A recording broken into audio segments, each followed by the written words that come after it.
Hi friends, welcome to my channel. ಮೂವರು ಹೆಣ್ಣು ಮಕ್ಕಳು ಒಬ್ಬ ಮುದುಕನ ಮನೆಗೆ ಹೋಗುತ್ತಾರೆ.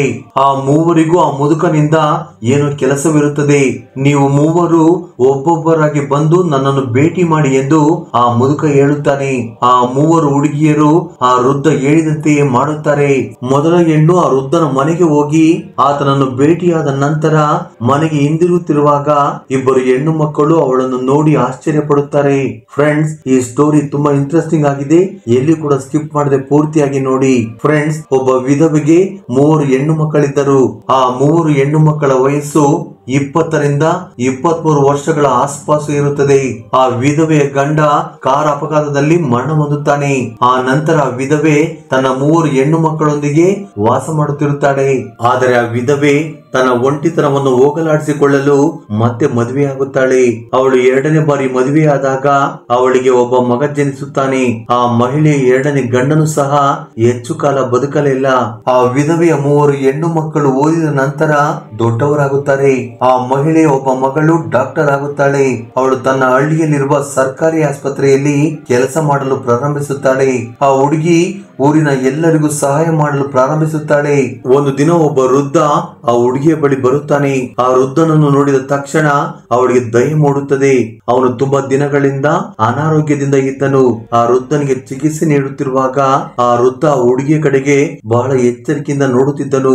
ಆಗ ಆ ವೃದ್ಧನು ಮಾತನಾಡುತ್ತಾ, ನೀನು ತುಂಬಾ ಸುಂದರವಾಗಿರುವೆ, ಯಾರಾದರೂ ನಿನ್ನನ್ನು ಇಷ್ಟಪಡುತ್ತಿದ್ದಾರಾ ಎಂದು ಕೇಳುತ್ತಾನೆ. ಆ ವೃದ್ಧನ ಮಾತುಗಳನ್ನು ಕೇಳಿದ ನಂತರ ಆ ಹುಡುಗಿ ನಗುತ್ತಾಳೆ. ಆ ವೃದ್ಧ, ಈ ರಾತ್ರಿ ನನ್ನನ್ನು ಭೇಟಿ ಮಾಡಲು ನಮ್ಮ ಮನೆಗೆ ಬಾ ಎಂದು ಕೇಳುತ್ತಾನೆ. ಅಂತ ವಿಷಯ ಕೇಳಿದ ಆ ಹುಡುಗಿ ಯೋಚಿಸಲು ಪ್ರಾರಂಭಿಸುತ್ತಾಳೆ. ಆದ್ರೆ ಆ ಹುಡುಗಿ ಅವನನ್ನು ಭೇಟಿ ಮಾಡಲು ನಿರಾಕರಿಸುವುದಿಲ್ಲ. ಸಂಜೆ ಆಗುತ್ತಿದ್ದಂತೆ ಆ ಹುಡುಗಿ ಆ ವೃದ್ಧನನ್ನು ಭೇಟಿ ಮಾಡಲು ಹೋಗುತ್ತಾಳೆ. ಆ ವೃದ್ಧ ಹೊಸ ಬಟ್ಟೆ ಧರಿಸಿ ಕುರ್ಚಿಯ ಮೇಲೆ ಕುಳಿತಿದ್ದಾನೆ.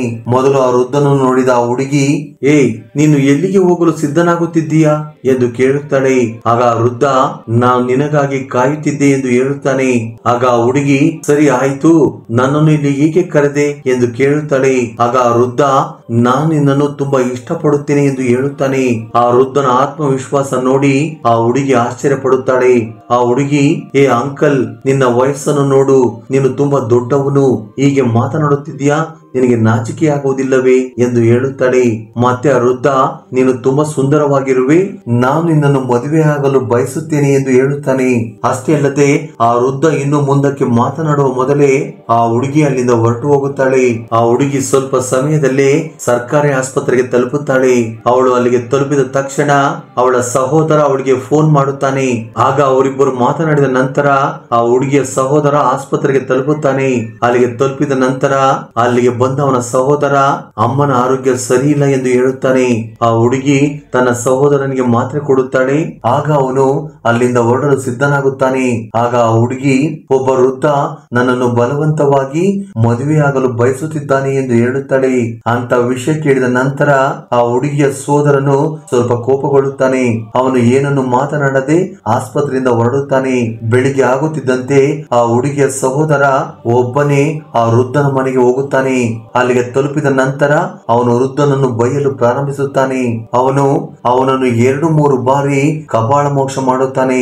ಇದೆಲ್ಲ ಮಾಡಿದ ನಂತರ ಆ ಹುಡುಗಿಯ ಸಹೋದರ ಮನೆಗೆ ಹಿಂತಿರುಗುತ್ತಾನೆ. ಗ್ರಾಮದ ಹಿರಿಯರಿಗೆ ವಿಷಯ ತಿಳಿದ ತಕ್ಷಣ ಅವರು ಆ ವಿಧವೆ ಮಹಿಳೆಯನ್ನು ಮತ್ತು ಅವಳ 3 ಹೆಣ್ಣು ಮಕ್ಕಳನ್ನು ತನ್ನ ಮನೆಗೆ ಕರೆಯುತ್ತಾನೆ.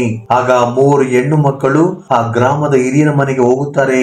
ಅವರು ಅಲ್ಲಿಗೆ ತಲುಪುವಷ್ಟರಲ್ಲಿ ಆ ವೃದ್ಧನು ಅಲ್ಲೇ ಇದ್ದನು. 3 ಹೆಣ್ಣು ಮಕ್ಕಳಲ್ಲಿ ಡಾಕ್ಟರ್ ಆಗಿರುವ ಆ ಹುಡುಗಿ, ಈ ವೃದ್ಧ ಇಲ್ಲಿ ಏನು ಮಾಡುತ್ತಿದ್ದಾನೆ ಎಂದು ಕೇಳುತ್ತಾಳೆ. ಆಗ ಆ ಊರಿನ ಮುಖ್ಯಸ್ಥ ಈ ರೀತಿಯಾಗಿ ಹೇಳುತ್ತಾನೆ, ನೋಡು, ಇದು ನಿಮ್ಮ ಅಣ್ಣನ ತಪ್ಪು.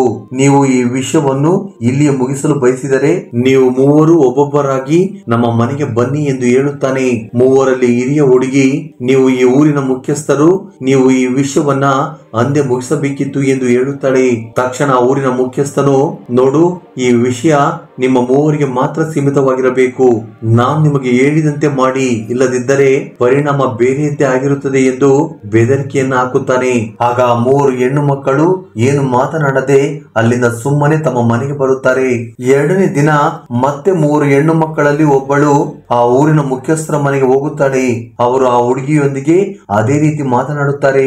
ನಂತರ ಆಕೆ ಬೇಸರದಿಂದ ಮನೆಗೆ ತಲುಪಿದಾಗ ಆಗ ಇಬ್ಬರು ಸಹೋದರಿಯರು ಏನಾಯಿತೆಂದು ಆಕೆಯನ್ನು ಕೇಳುತ್ತಾರೆ.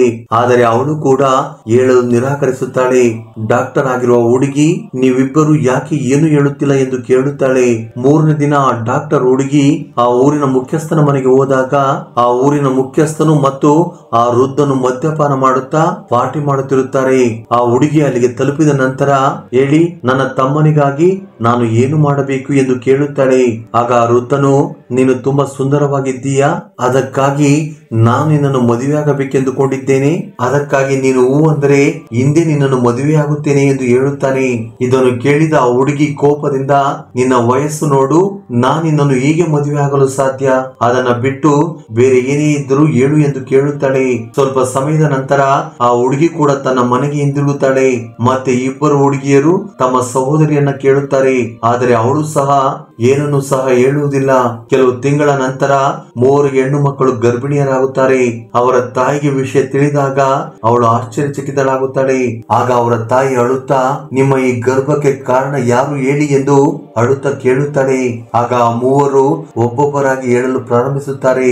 ನಾವು ಯಾವುದೇ ತಪ್ಪು ಮಾಡಿಲ್ಲ ಎಂದು ಹೇಳುತ್ತಾರೆ. ಮತ್ತೆ ಅವರ ತಾಯಿ ನೀವು ಯಾವುದೇ ತಪ್ಪು ಮಾಡದಿದ್ದರೆ ನೀ ಮೂವರು ಹೇಗೆ ಗರ್ಭಿಣಿಯರಾಗಿದ್ದೀರಾ ಎಂದು ಕೇಳುತ್ತಾಳೆ. ಆದರೆ ಆ ಮೂವರು ಹೆಣ್ಣು ಮಕ್ಕಳು ಆಗಿರುವ ಘಟನೆಯನ್ನ ತಮ್ಮ ತಾಯಿಗೆ ಹೇಳಲು ನಿರಾಕರಿಸುತ್ತಾರೆ. ಆಗ ಅವರ ಅಣ್ಣ ಅಲ್ಲಿಗೆ ಬಂದು ನೀವು ಮೂವರು ಏನು ತಪ್ಪು ಮಾಡದಿದ್ದರೆ ನಿಜವೇನೆಂದು ಹೇಳಿ ಎಂದು ಕೇಳುತ್ತಾನೆ. ಸಹೋದರನು ಗಟ್ಟಿಯಾಗಿ ಕೇಳಿದ ನಂತರ ಮೂವರು ಹೆಣ್ಣು ಮಕ್ಕಳು ಹೇಳಲು ಪ್ರಾರಂಭಿಸಿದರು. ಮುಖೇಶ್ ವೃದ್ಧನ ಮನೆಗೆ ಹೋಗಿ ಆ ವೃದ್ಧನನ್ನು ಹೊಡೆದಾಗ ಅವನ ತಪ್ಪಿನಿಂದಾಗಿ ಗ್ರಾಮದ ಮುಖಂಡರು ನಮ್ಮ ಮೂವರನ್ನು ಕರೆದು ನಮಗೆ ಕೆಲವು ಮಾತ್ರೆಗಳನ್ನು ನೀಡಿದರು.